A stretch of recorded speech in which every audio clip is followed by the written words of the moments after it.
आज हम सुनेंगे जया एकादशी व्रत कथा। देवराज इंद्र स्वर्ग में राज करते थे और अन्य सभी देवगण सुख पूर्वक स्वर्ग में रहते थे। एक समय इंद्र अपनी इच्छा अनुसार नंदन वन में अप्सराओं के साथ विहार कर रहे थे और गंधर्व गान कर रहे थे। उन गंधर्वों ने प्रसिद्ध पुष्पदंत तथा उसकी कन्या पुष्पवती और चित्रसेन तथा उसकी स्त्री मालिनी भी उपस्थित थी। उन गंधर्वों में प्रसिद्ध पुष्पदंत तथा उसकी कन्या पुष्पवती और चित्रसेन तथा उसकी स्त्री मालिनी भी उपस्थित थे। साथ ही मालिनी का पुत्र पुष्पवान और उसका पुत्र माल्यवान भी उपस्थित थे। पुष्पवती गंधर्व कन्या मालवान को देखकर उस पर मोहित हो गई और माल्यवान पर काम बाण चलाने लगी। उसने अपने रूप लावण्य और हाव भाव से माल्यवान को वश में कर लिया। हे राजन, वह पुष्पवती अत्यंत सुंदर थी। अब वे इंद्र को प्रसन्न करने के लिए गान करने लगी, परंतु परस्पर मोहित हो जाने के कारण उसका चित्त भ्रमित हो गया था। इसके ठीक प्रकार न गाने तथा स्वर ताल ठीक नहीं होने से इंद्र इनके प्रेम को समझ गया और उन्होंने इसमें अपना अपमान समझकर उनको शाप दे दिया। इंद्र ने कहा, हे मूर्खों, तुमने मेरी आज्ञा का उल्लंघन किया है, इसलिए तुम्हारा धिक्कार है।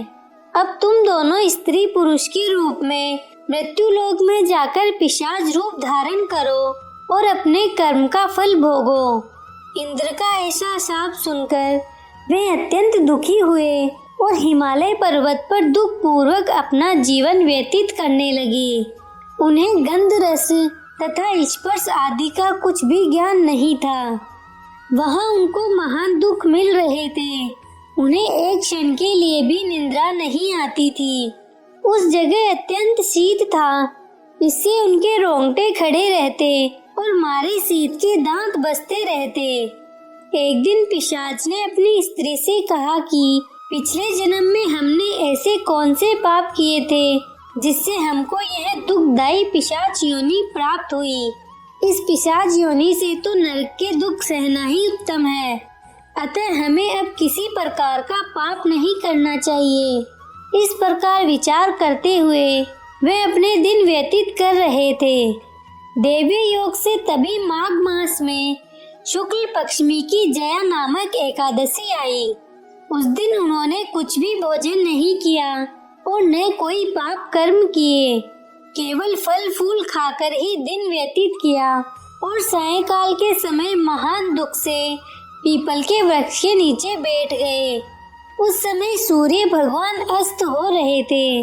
उस रात को अत्यंत ठंड थी, इस कारण वे दोनों शीत के मारे अति दुखित होकर मृतक के समान आपस में चिपटे हुए पड़े रहे। उस रात्रि को उनको निद्रा भी नहीं आई। हे राजन, जया एकादशी के उपवास और रात्रि के जागरण से दूसरे दिन प्रभात होते ही उनकी पिशाच योनि छूट गई। अत्यंत सुंदर गंधर्व अप्सरा की देह धारण कर सुंदर वस्त्राभूषण से अलंकृत होकर उन्होंने स्वर्ग लोक को प्रस्थान किया। उस समय आकाश में देवता उनकी स्तुति करते हुए पुष्प वर्षा करने लगे। स्वर्गलोक में जाकर इन दोनों ने देवराज इंद्र को प्रणाम किया।